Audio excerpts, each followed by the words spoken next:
Ya, Assalamualaikum warahmatullahi wabarakatuh. Selamat pagi teman-teman semua. Hari ini kita akan belajar bersama mengenai penyusunan neraca lajur. Dan di akhir nanti teman-teman akan diberikan penugasan sebagai bentuk penilaian harian untuk teman-teman. Oke, karena kemarin kita sudah belajar ya tentang penyusunan neraca lajur. Jadi hari ini cuma kita akan bahas ringkasan-ringkasannya saja. Yang pertama terkait dengan definisi neraca lajur. Ya, definisi neraca lajur sebagaimana yang kemarin kita pelajari. Di sini saya hanya akan memberikan rangkuman-rangkumannya saja atau ringkasan materinya saja sehingga teman-teman bisa lebih paham. Seperti itu harapannya.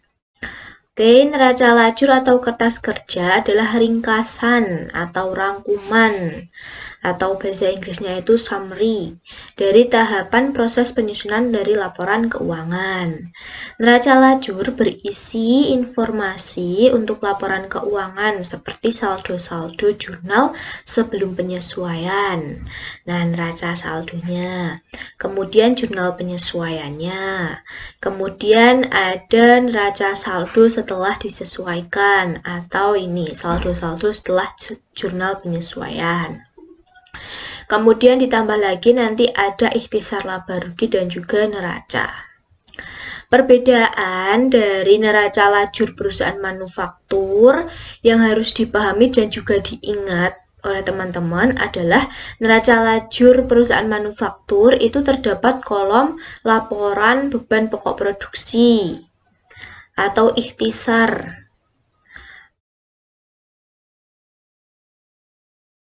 Nanti kita akan bahas di sini di contoh soal. Ada nama lainnya atau ikhtisar biaya produksi. Nah, neraca lajur juga diartikan sebagai alat bantu dalam proses penyusunan laporan keuangan yang bersifat opsional. Opsional itu maksudnya, jadi neraca lajur itu bisa dibuat atau tidak dibuat. Nanti tergantung atau ngikut ke kebijakan perusahaannya. Jika kita diperintahkan untuk membuat neraca lajur, maka kita buat. Kalau tidak, ya tidak. Seperti itu. Karena fungsinya apa? Neraca lajur fungsinya untuk membantu dalam proses penyusunan laporan keuangan. Jadi kalau ada neraca lajur, kita untuk memproses laporan keuangannya itu bisa mudah, lebih mudah dan juga lebih cepat. Seperti itu. Karena langsung memasukkan modalnya, oh ini udah ada di neraca lajur sekian. Terus labanya udah ada segini, berarti harus balance kayak gitu. Oke. Kemudian beberapa format neraca lajur atau kertas kerja yang bisa digunakan. Ada 8 kolom, 10 kolom, dan 12 kolom. Ini kemarin sudah dibahas ya di pertemuan sebelumnya. Kemudian langkah-langkah untuk menyusun neraca lajur. Yang pertama membuat form neraca lajur. Formnya itu ya ini terdiri dari nomor rekening, nama perkiraan atau keterangan boleh atau nama akun boleh.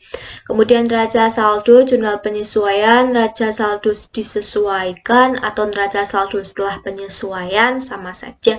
Kemudian laporan beban pokok produksi, perhitungan laba rugi dan juga neraca. Debit kredit begitu. Nanti kita akan belajar bersama neraca lajur untuk metode harga pokok pesanan dan juga metode harga pokok proses. Nah, di situ ada perbedaannya. Kemudian kita masukkan data neraca lajurnya. Yang pertama ada kolom kode akun dan nama akun diambil dari soal atau data perusahaan yang sudah disediakan. Kemudian kolom neraca saldo diambil dari data yang sudah dibuat. Ini nomor perkiraan, nama perkiraan, neraca saldo. Kemudian jurnal penyesuaian juga diambil setelah kita melakukan penjurnalan. Untuk penyesuaian sebelum neraca lajur kan ada penyesuaian. Nah, kita kerjakan itu dulu, kemudian dimasukkan di sini di posting. Kemudian neraca saldo disesuaikan itu asalnya dari sini. Misal ya, ini saya misalkan hutang. Neraca saldo kredit 45.000 untuk hutang biaya. Kemudian di jurnal penyesuaian tidak ada penyesuaian, maka neraca saldo disesuaikannya tetap kredit 45.000. Harapannya teman-teman sudah paham karena sudah kelas 12, berarti dulu waktu kelas 11 tentang praktikum akuntansi perusahaan dagang, teman-teman juga sudah pernah mempraktikkan cara pembuatan neraca lajur seperti itu ya. Oke, saya lanjut. Neraca saldo disesuaikan, kemudian laporan beban pokok produksi, berarti ini terkait akun-akun yang terkait dengan perolehan untuk biaya pokok produksi, untuk biaya produksi yang berkaitan langsung dengan biaya produksi seperti itu. Yang kalau di sini ada pembelian bahan baku, kemudian biaya tenaga kerja langsung, biaya bahan pembantu, biaya gaji pabrik, biaya listrik, air, telepon pabrik, biaya perlengkapan pabrik, biaya pemeliharaan perbaikan pabrik, biaya asuransi pabrik, biaya amortisasi pabrik, biaya overhead pabrik, lain-lain. Pokoknya yang berkaitan langsung dengan proses produksi di dalam pabrik tersebut. Kalau perhitungan laba rugi berarti biayanya selain dengan biaya produksi langsung, ada gaji bagian penjualan, biaya listrik, air, dan telepon bagian penjualan. Nanti misal di soal bagian kantor, nah itu juga masuknya ke perhitungan laba rugi. Kemudian neraca itu berisi akun real. Akun real itu akun yang mempengaruhi neraca. Ada hutang, terus investasi atau modal, ada saham, dan juga penjualan. Penjualan masuk di neraca kalau di sini ya.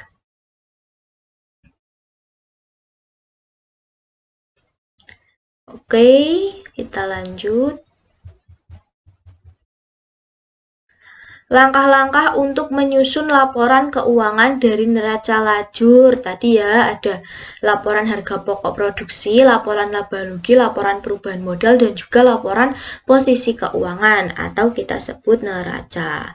Kalau nama ini sekarangnya itu seringnya disebut laporan posisi keuangan. Nah, kita ke latihan soal.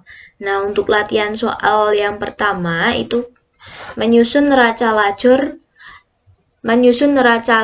metode harga pokok proses. Sebelum ke latihan soal, saya akan menyampaikan sedikit materi yang ini ya, tidak ada di sini, tapi saya rasa pentingnya teman-teman juga bisa ini browsing kayak gitu tentang perbedaan metode harga proses dengan metode harga pokok pesanan. Nah, perbedaannya itu apa sih? Perbedaannya itu ada beberapa perbedaan nih. Nah, yang pertama ada pengumpulan biaya produksinya. Kalau untuk metode harga pokok pesanan, biaya produksinya itu dikumpulkan menurut pesanan. Jadi, sistem manufakturnya atau sistem PT-nya, pabriknya itu lewat pesanan. Produk itu dibuat dengan cara pesanan. Kemudian kalau untuk metode harga pokok proses, mengumpulkan biaya produksi per departemen produksi, per periode akuntansi. Berarti dibagi per departemen kayak gitu. Kalau harga pokok pesanan itu misalnya kita ke cetak, pabrik cetak atau percetakan kita memesan undangan. Nah, itu kan mereka tidak membagi per departemen. Ada yang kamu bagian departemen 1 misal bagian pembuatan kertasnya, departemen 2 bagian ini ketiknya, bagian 3 bagian printnya kayak gitu. Nah, kebanyakan kalau di metode harga pokok pesanan itu pengumpulan biayanya atau pengumpulan biaya produksinya menurut pesanan. Jadi percetakan itu kan ada banyak produk yang dihasilkan tadi ya, misal undangan, kemudian kalender kayak gitu. Nah, kalau pakai metode harga pokok pesanan yang kita contohkan tadi percetakan, mereka itu mengumpulkan biaya produksinya menurut pesanan. Jadi ada pesanan 1, pesanan 2, pesanan 3 kayak gitu. Pesanan 1 ada kalender, pesanan 2 ada undangan, pesanan 3 ada disuruh ngeprint dan lain-lain. Pokoknya perhitungan harga pokok produksinya itu menurut pesanan, tidak per departemen. Tadi ada departemen misal pembuatan kertas, departemen yang print, departemen yang ngetik kayak gitu, bukan. Kalau menurut harga pokok pesanan ya berdasarkan pesanan. Kemudian kalau metode harga pokok proses, pengumpulan biaya produksinya per departemen produksi, per periode akuntansi. Nah, ini makanya per departemen produksi. Jadi misal pabrik sepatu. Nah, nanti departemen 1 mengurusi proses apa ya, kalau sepatu penjahitannya, kemudian ada finishingnya, kemudian ada yaitu pokoknya per departemen produksi kalau harga pokok proses. Jadi yang dicari biaya produksinya itu dihitungnya dari departemen produksi. Ada departemen 1, departemen 2 kayak gitu. Kemudian perbedaan yang kedua, apa? Perbedaan yang kedua yaitu perhitungan harga pokok produksi persatuan. Kalau metode harga pokok pesanan, cara untuk menghitung harga pokok produksi persatuannya itu adalah membagi total biaya yang dikeluarkan untuk suatu pesanan dengan jumlah satuan yang dihasilkan. Jadi metode harga pokok pesanan itu total biaya yang dikeluarkan untuk satu pesanan dibagi dengan jumlah satuan produk yang dihasilkan.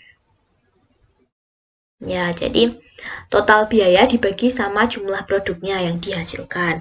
Kemudian untuk metode harga proses, membagi total biaya produksi selama periode tertentu dengan jumlah satuan produk yang dihasilkan selama periode. Jadi bedanya ya, kalau metode harga pesanan, total biaya yang dikeluarkan dibagi dengan suatu pesanan dengan jumlah satuan produk yang dihasilkan. Kalau metode harga pokok proses, total biaya produksi selama periode tertentu, karena kan tadi berdasarkan periode akuntansi juga.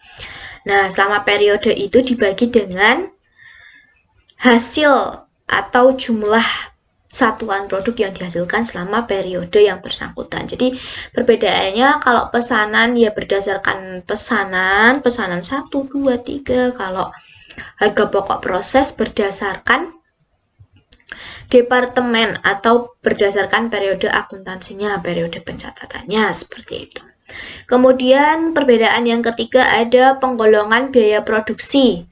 Untuk metode harga pokok pesanan, biaya produksi dipisahkan menjadi biaya langsung dan biaya tidak langsung. Kalau untuk metode harga pokok proses, pembedaan biaya produksi langsung dan biaya produksi tidak langsung seringkali tidak diperlukan. Jadi kalau di harga pokok pesanan ini ya, lihat ke contoh soal dulu. Kalau di metode harga pokok proses, itu pembedaan biaya produksi langsung dan biaya produksi tidak langsung seringkali tidak diperlukan. Kita lihat perbedaannya. Nah, di sini.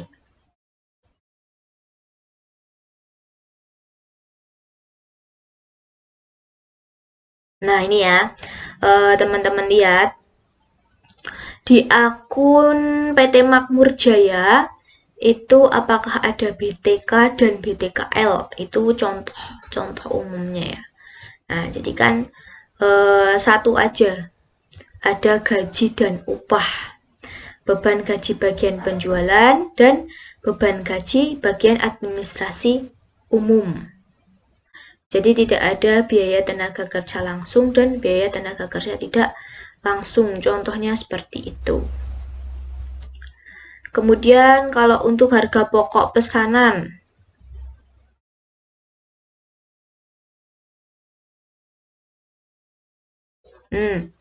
ini harga pokok pesanan contohnya ada ini, biaya tenaga kerja langsung dan biaya tenaga kerja tidak langsung. Jadi ada perbedaannya seperti itu. Jadi contohnya seperti itu ya. Oke, untuk yang keempat, umur biaya yang dikelompokkan dalam biaya. Saya ulangi, unsur biaya yang dikelompokkan dalam biaya overhead pabrik. Kalau metode harga pokok pesanan, BOP itu terdiri dari biaya bahan penolong, biaya tenaga kerja tidak langsung, dan biaya produksi selain BBB dan BTKL yang dibebankan atas dasar tarif yang ditentukan di muka. Kalau untuk metode harga pokok proses, BOP itu terdiri dari biaya produksi selain biaya bahan baku dan biaya penolong, dan juga biaya tenaga kerja baik yang langsung maupun tidak langsung. BOP dibebankan kepada produk sebesar biaya yang sesungguhnya terjadi selama periode akuntansi tertentu. Nah, jadi perbedaannya untuk perhitungan atau pengelompokan dalam biaya overhead pabrik, kalau BOP di harga pokok pesanan itu terdiri dari bahan penolong, BTKTL, dan biaya produksi selain BBB dan BTKL. Jadi BOP-nya terdiri dari bahan penolong dan juga BTKTL. Sedangkan untuk metode harga pokok proses, BOP-nya itu selain BBB, bahan penolong, dan juga BTK. Baik yang langsung maupun tidak langsung. Oke. Kita lanjut ke pembahasan contoh soalnya ya. Tadi mana contoh soal yang satu? Nah, soal latihan pembuatan neraca lajur. Soal latihan 1. Menyusun neraca lajur metode harga pokok proses. PT Makmur Jaya mempunyai neraca saldo dengan periode 31 Desember 2015 sebagai berikut. Ini kita tulis dalam rupiah ya. Ini bisa teman-teman lihat, ada kas sebesar 592.340.000, piutang dagang, dan lain-lain. Kemudian ada juga data untuk penyesuaiannya. Yang pertama ada persediaan bahan baku periode 31 Desember sebesar 65.600.000. Yang kedua ada informasi dari bagian produksi harga pokok barang yang masih diproses pada 31 Desember adalah 52.800.000. Nah, ini bisa teman-teman lihat juga jurnal penyesuaiannya. Kita bahas ini ya langsung. Persediaan bahan baku per 31 Desember sebesar 65.600.000. Nah, ini seperti yang udah kita bahas kemarin ya. Ini kita hitungnya, kita hilangkan dulu persediaan bahan bakunya. Kita lihat saldo persediaan bahan baku ada berapa. Nah, ini persediaan bahan baku dan bahan pembantu ada 56 juta. Kemudian kita sesuaikan karena ternyata persediaan bahan bakunya itu ada 65.600.000. Jadi kita kreditkan di sini persediaan bahan baku dan pembantunya kita kreditkan 56 juta. Debitnya apa? Debitnya masuk ke akun ikhtisar biaya produksi ya. Ini salah satu kriteria dari harga pokok proses. Jadi ada akun ikhtisar biaya produksinya untuk menghitung besarnya biaya produksi. Ya, pakai sistem apa kemarin? Ayo, jual atau tidak langsung. Karena ada akun ikhtisar biaya produksinya.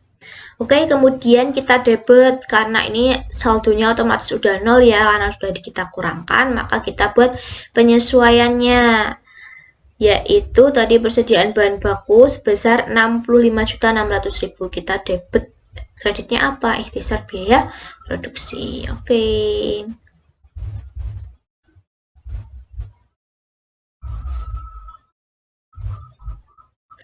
Lanjut ya ke jurnal kedua. Informasi dari bagian produksi harga pokok barang yang masih diproses itu sebesar 52.800.000. Jadi persediaan barang yang masih diproses itu sebesar 52.800.000. Kalau di neraca saldonya kita lihat persediaan BDP ada berapa.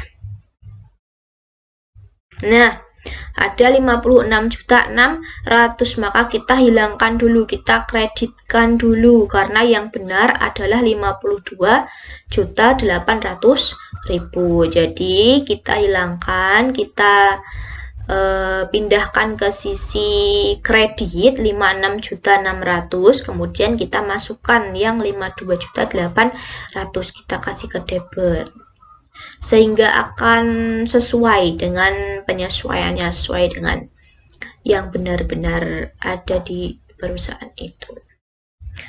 Oke, paham ya sampai sini? Nanti kalau ada pertanyaan bisa ditanyakan melalui chat WA maupun di kolom komentar. Nanti materinya ini di-share di GC seperti biasa. Di-share di GC, ada pembukaan di GC, nanti penilaian hariannya juga di GC, nanti teman-teman bisa dipahami lagi. Kemudian persediaan produk jadi per 31 Desember 136 juta. Ini juga. Nah, produk jadinya ternyata ada di neraca itu sebesar 144 juta. Apakah iya? Kita lihat. Neraca saldo persediaan produk jadi, ya 144 juta. Yang benar berapa? Yang benar ada 136 juta. Jadi kita pokoknya dibalik-balik kayak gitu kalau persediaan ini. Penyesuaian untuk persediaan. Nah, ini kreditnya kita kreditkan 144 juta biar saldonya 0. Kemudian kita buat jurnalnya untuk memasukkan nominal sebesar 136 juta ke persediaan produk jadinya. Oke, insya Allah paham ya. Kita lanjut ke penyesuaian selanjutnya. Perlengkapan pabrik yang digunakan dalam bulan Desember itu 3.200.000, berarti yang menjadi beban sebesar 3.200.000. Kita lihat jurnalnya bunyinya gimana. Nah, biaya perlengkapan pabrik 3.200.000, perlengkapan pabriknya 3.200.000. Kalau ada saldo perlengkapan pabrik dibayar di muka, berarti kita mengurangi yang dibayar di muka. Tahulah insya Allah. Kemudian kita lanjut lagi. Asuransi yang menjadi beban asuransi ada 4 juta. Kita lihat. Nah, ternyata ada asuransi dibayar di muka. Nah, kita kurangkan di asuransi dibayar di mukanya. Asuransi dibayar di muka ada 4.800.000. Nah, yang menjadi beban ada 4 juta. Nah, ada 4 juta, berarti saldo asuransi dibayar di mukanya nanti tersisa 800.000 ya. Kita lihat tadi jurnalnya. Sepertinya saya terbalik ini ya.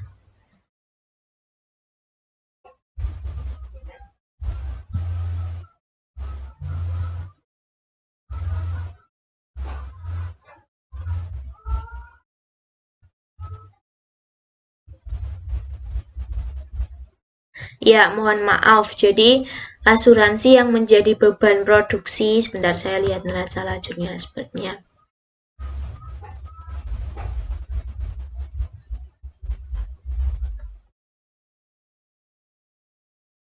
Ya, saya mohon maaf, typo di jurnal penyesuaiannya ya. Jadi, ini sebesar 1.200.000.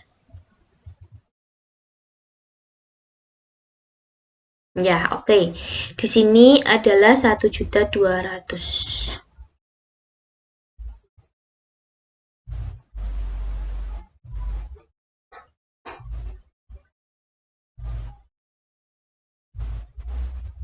Sini ya. Asuransi yang menjadi beban produksi itu 1.200.000.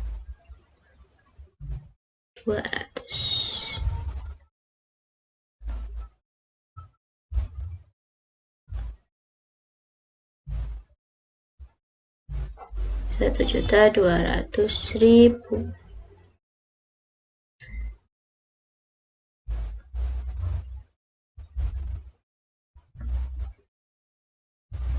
Oke.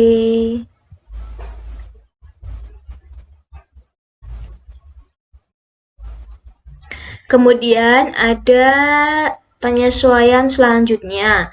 Penyusunan aktiva tetap bagian produksi beban produksi Desember adalah 4 juta. Yang menjadi beban aktiva tetap sebesar 4 juta. Kita lihat. Nah, biaya penyusunan aktiva tetap bagian produksi 4 juta. Kreditnya akumulasi penyusunan aktiva tetap. Oke, lanjut. Kemudian aktiva tetap bagian administrasi umum tiap tahun disusutkan 6 juta. Nah, ini langsung beban administrasi umum dan lain-lain 6 juta. Akumulasi penyusutannya 6 juta. Kemudian ada sisa perlengkapan kantor ditaksir 1.200.000.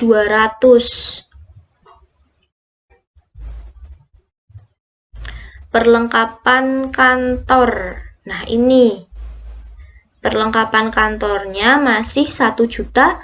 1.200.000 berarti 4.800.000 dikurangi 1.200.000 ada berapa? 3.600.000 ya. Oke, 3.600.000 berarti yang menjadi beban. Nah, beban perlengkapan kantor karena tidak ada akunnya, perusahaan tidak menyediakan nama akun beban perlengkapan kantor, maka masuk ke beban administrasi umum lain-lain. Jadi kita dapatkan ke beban administrasi umum lain-lain sebesar 3.600.000. Jadi nanti akan diperoleh perlengkapan kantor yang masih tersisa sebesar 1.200.000. Oke, sampai sini belum ada ini ya, masalah ya. Kita lihat ke neraca lajurnya. Nah, ini nanti bisa teman-teman koreksi kalau ada yang salah gitu ya. Nama akun kita tulis nama akunnya. Kemudian neraca saldonya juga kita tulis neraca saldonya. Ini saya. Neraca saldonya kita lihat yang depan, kemudian penyesuaiannya juga kita posting di sini. Untuk ikhtisar biaya produksinya seperti yang tadi saya sampaikan di depan, ikhtisar biaya produksinya itu adalah hal-hal atau akun-akun yang berkaitan dengan produksi langsung. Ini misalnya ada pembelian bahan baku dan bahan pembantu. Ada gaji dan upah bagian produksi, biaya listrik bagian produksi, biaya asuransi pabrik, biaya penyesuaian aktiva tetap bagian pabrik, biaya perlengkapan pabrik, kemudian ada BOP lain-lain. Ini ada garis lagi nih seharusnya ya, ada ikhtisar biaya produksi tadi, karena ini menggunakan metode harga pokok proses. Kemudian ada harga pokok produksinya. Nanti akan terlihat jumlahnya. Nanti dijumlah. Kemudian selisih dari ini saldo biaya produksi, ikhtisar biaya produksi debit sama kredit, selisihnya itu akan menjadi harga pokok produksi ke laba rugi. Nah, nanti tergantung di sini atau di sini. Kemudian setelah itu selisih dari laporan laba rugi akan memperoleh hasil laba bersih sebelum pajak atau rugi bersih sebelum pajak. Nanti di sini akan kita ketahui besarnya harga pokok produksi itu berapa. Begitu. Ini untuk metode harga pokok prosesnya. Kemudian kita ke latihan soal yang kedua. Ini insya Allah sudah paham ya teman-teman ya.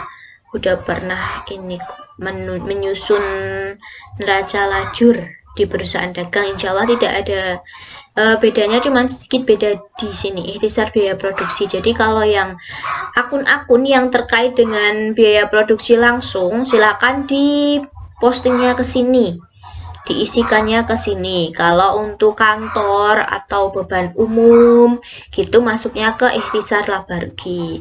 Sedangkan neraca itu untuk akun realnya seperti kas, piutang, persediaan produk jadi dan juga yang lain-lain.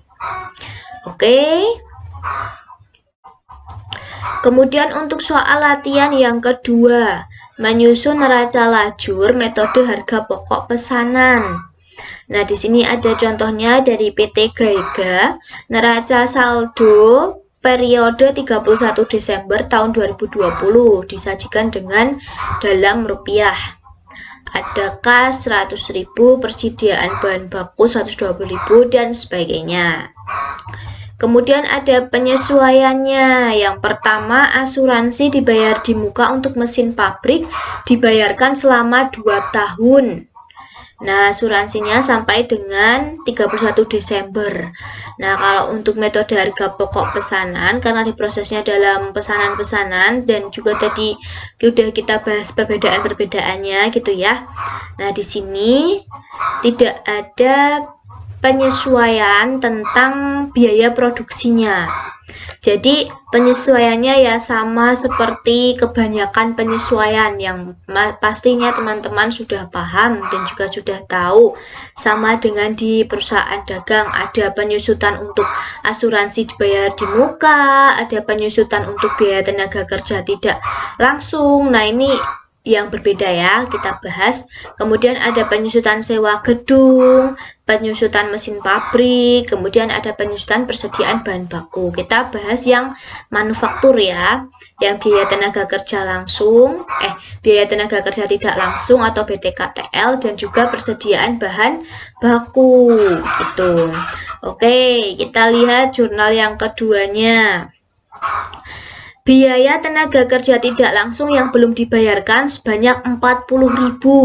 Nah, seperti tadi perbedaannya juga, kalau di metode harga pokok pesanan, biaya produksi itu dibedakan antara biaya langsung dan juga biaya tidak langsung. Kayak gitu, ada BTKL dan juga BTKTL-nya. Misal, ternyata ada BTKTL yang belum dibayarkan, maka jurnal penyesuaiannya debit BTKTL 40.000, kreditnya ada utang BTKTL atau utang beban atau BTKTL terutang, kayak gitu sama saja ya. Oke, kemudian paham ya, kalau kurang paham nanti bisa chat saya gitu. Kemudian yang kelima ada persediaan bahan baku. Ada persediaan bahan baku 31 Desember senilai 50.000, persediaan barang dalam proses 60.000 dan persediaan barang jadinya 100.000. Kita lihat jurnalnya ya. Nah, di sini ada persediaan barang dalam prosesnya.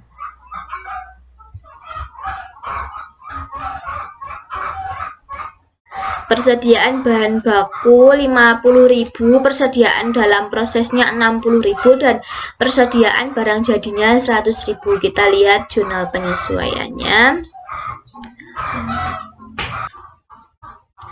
Ya, oke, selanjutnya untuk penyesuaian yang ini. Persediaan barang dalam proses kita debitkan 1.570.000. Dan persediaan bahan bakunya kita kreditkan 1.570.000. Nah, ini dari mana? Ini untuk penyesuaian agar saldo akhir dari persediaan bahan baku sebesar 50.000. Asalnya dari mana? Tadi kan kita sudah membuat penyesuaian ya untuk persediaan bahan baku. Nah, persediaan bahan baku ada saldo 1.500.000. Nah, saldo 1.500.000 ini kita tambahkan dengan saldo yang ada di sini 120.000, berarti 1.620.000 ya. 1.620.000 agar menjadi persediaannya itu 50.000, berarti kita kurangkan berapa agar di akhir itu 50.000 persediaan bahan bakunya, berarti kita kurangkan ke 1.570.000 dan masuk ke akun persediaan barang dalam proses. Paham enggak? Kan di sini persediaan bahan bakunya ada 1.500.000, otomatis kan ketambah. Oke, ke neraca lajur ya. Persediaan bahan baku. Nah, saldo awalnya adalah 120.000. Ada penyesuaian tadi ya 1.500.000. Berarti totalnya kan 1.620.000. Sedangkan saldo yang benar-benar ada untuk persediaan bahan baku itu 50.000. Jadi kita harus kurangkan berapa agar saldonya itu 50.000. Jadi kita harus kurangkan 1.570 ke akun debitnya persediaan barang dalam proses, seperti itu. Jadi persediaan barang dalam prosesnya ada 1.570.000, kemudian kreditnya persediaan bahan baku 1.570.000 agar nanti saldo akhirnya menjadi 50.000. Oke, kemudian yang kedua kita menyesuaikan untuk saldo persediaan barang dalam proses ada 60.000. Jurnal yang pertama kita akan memindahkan saldo untuk BTKL. Ini BTKL, mohon maaf. Ada typo. Ini BTKL ya. Nah, BTKL-nya ada berapa? BTKL-nya saldonya ada 1 juta. Kita pindahkan ke persediaan barang dalam proses 1 juta. Ya. Kemudian kita juga memindahkan BOP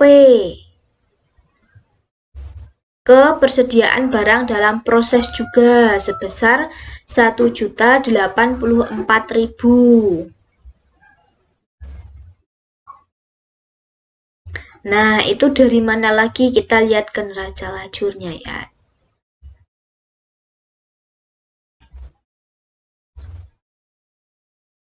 Ini ya, untuk 1 jutanya itu tadi sama BTK. BTK kita pindahkan ke persediaan barang dalam proses.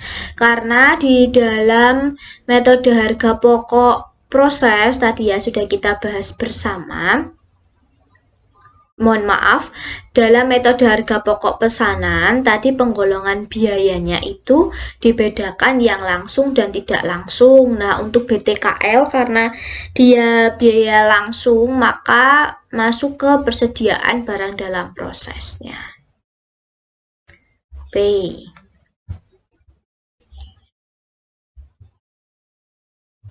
Rp1.084.000 itu BOP-nya, biaya overhead pabriknya, kita peroleh dari mana? Kita peroleh dari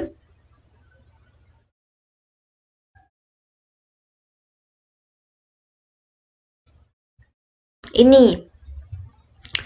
Ada saldo debit biaya overhead pabrik 1.044.000. Ya kan? Iya. Dan juga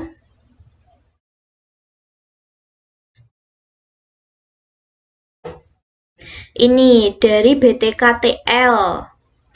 biaya tenaga kerja tidak langsung. Tadi kalau teman-teman ingat, biaya tenaga kerja tidak langsung 40.000 ini juga masuk ke BOP-nya. Jadi BOP-nya itu terdiri dari biaya yang bukan termasuk ke biaya produksi, termasuk biaya bahan penolong maupun BTK yang tidak langsung, BTKTL. Jadi saldonya ada 1.084.000 masuk ke persediaan barang dalam proses. Jadi ini kita lihat satu-satu gitu kalau metode harga pokok pesanan. Kemudian kita menyesuaikan persediaan barang jadinya masih berapa, mau kita jadikan berapa. Barang jadinya 100.000. Jadi tadi ya persediaan barang dalam proses jadinya 60.000. Kita lihat di neraca lajurnya persediaan barang dalam proses ya 60.000. Kemudian persediaan barang jadinya 100.000. Nah, kita lihat ada di neraca saldo sebesar 200.000. Kita sesuaikan sebesar 3.674.000. Ini dari mana? Kita peroleh dari persediaan barang dalam proses yang sudah jadi, produk yang sudah jadi. Tadi kan kita menghitung ini ya.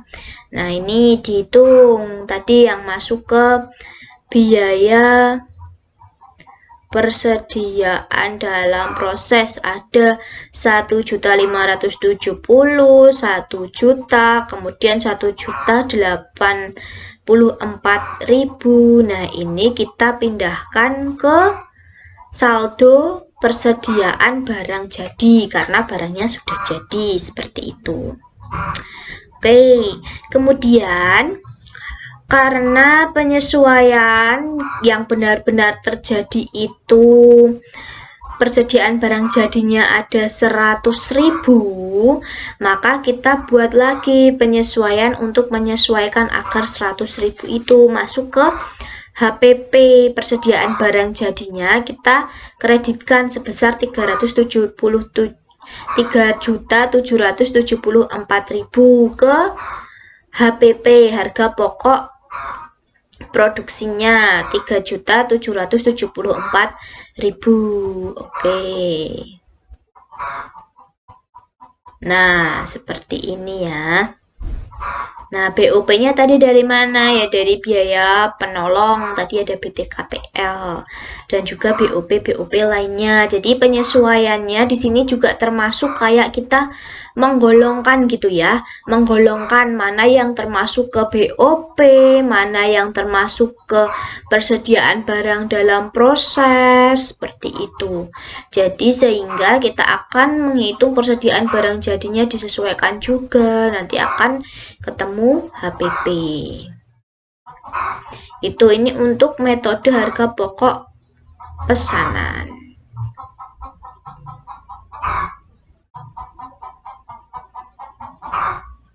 Ya, untuk neraca lajurnya sama ya, ini bisa dibuat seperti tadi. Perbedaannya ada di sini, neraca saldo setelah disesuaikannya. Bedanya apa? Kalau tadi di metode harga pokok proses kita hitung di sini ikhtisar biaya produksinya kita hitung di sini. Tapi kalau di metode harga pokok pesanan terhitungnya sudah ada di sini di penyesuaiannya. Jadi di sini tetap neraca saldo setelah disesuaikan. Karena biaya produksinya sudah ketemu di jurnal penyesuaiannya, di harga pokok produksinya itu. Harga pokok produksi dan juga biaya pokok produksi itu sama, sudah ketemu, ini sudah ketemu di penyesuaian. Perbedaannya seperti itu, jadi neracanya bedanya seperti itu. Ya, alhamdulillah sudah selesai ya materi kita pada pagi hari ini. Pembahasan materinya sudah selesai. Sekarang saya akan memperlihatkan bentuk soal penilaiannya yang bisa teman-teman kerjakan di gadget juga. Nah, ini bisa dilihat. Ada soal teori dan juga praktiknya. Nanti teorinya silahkan dikerjakan secara ringkas saja. Nggak usah banyak-banyak jawabannya, ringkas saja. Ringkas yang penting jelas. Gitu. Oke. Alhamdulillah tulisan tangan dari teman-teman juga bisa ini dibaca. Bisa terbaca seperti itu. Silahkan untuk ditulis tangan saja, kemudian seperti biasa dikumpulkan dengan cara difoto maupun mau dibentuk PDF juga boleh, lebih baik dibentuk PDF dalam bentuk pengoreksiannya seperti itu. Tapi kalau mau foto saja juga tidak apa-apa, dipersilahkan. Dicari enaknya saja gitu ya. Nah, ditugaskan untuk menjawab pertanyaan dari soal teori pada poin A secara singkat. Penjelasan boleh menggunakan gambar, jadi boleh digambarkan. Jadi proses penyusunan neraca lajur itu di tabel-tabel kayak gitu boleh, silahkan. Saya nanya teman-teman, insya Allah saya paham seperti apa yang dimaksud oleh teman-teman. Kemudian membuat jurnal penyesuaian berdasarkan data transaksi ini ya. Nah, kemudian buatlah kertas kerja atau neraca lajurnya. Disesuaikan tadi, ini dilihat dulu, ini metode harga pokok proses atau metode harga pokok pesanan. Silahkan untuk dilihat dulu pakainya metode apa, seperti itu. Oke, sekian untuk materi pada pembelajaran daring pagi hari ini. Semoga kegiatan belajar bersama kita pada pagi hari ini bisa menambahkan pengalaman dan juga pemahaman buat kita semua. Mohon maaf banyak kesalahan, tetap semangat belajar akuntansi, jangan lupa jaga kesehatan, stay safe, stay healthy, and keep smile. Saya akhiri, wassalamualaikum warahmatullahi wabarakatuh. Mohon maaf apabila terdapat banyak kesalahan.